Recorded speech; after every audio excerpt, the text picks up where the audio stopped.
It's 75 years ago today since 617 Squadron with its Lancaster bombers took off to attack 3 key dams in Germany's Ruhr Valley. Now the squadron is being reformed to receive the RAF's latest fighter, the F-35 Lightning. Our correspondent Robert Hall is at RAF Coningsby for us now. Robert. Rita, that news marks a fresh chapter in the history of the Dambusters squadron, but of course this is all about looking back to the era when these aircraft were flying, to the start of the squadron's story.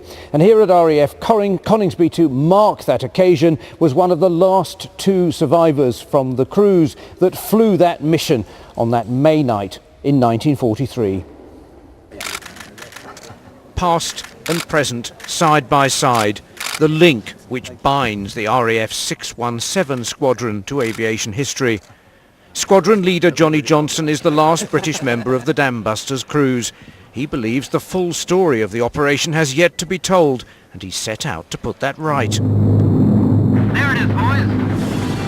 Pretty aggressive, aren't they? The iconic 1955 film did its best to capture the events of Operation Chastise and the destruction of the Mona and Ada dams. But what about the 3rd dam, the Sorp? I was a bomb aimer, and I considered I had the most comfortable place in the aircraft. Ideal for a quick sleep if you had the chance.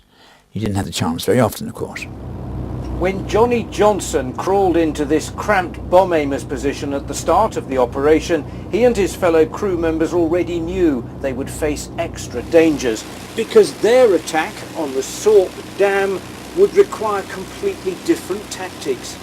My concentration were on the bomb site and the target, and the object was to get our bombs as close as I could to the target, and that was it.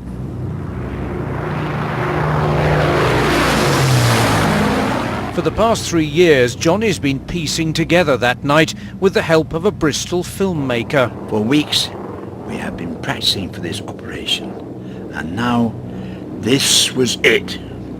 The Sorp was very different from the Mona and the Ada. Their line of attack was along the top of the dam. On the night they had to work it out once they'd got there. I reckon it took us 10 runs to attack the Sorp, because we didn't get it right. It wasn't exactly right. Go, dummy run, go round again.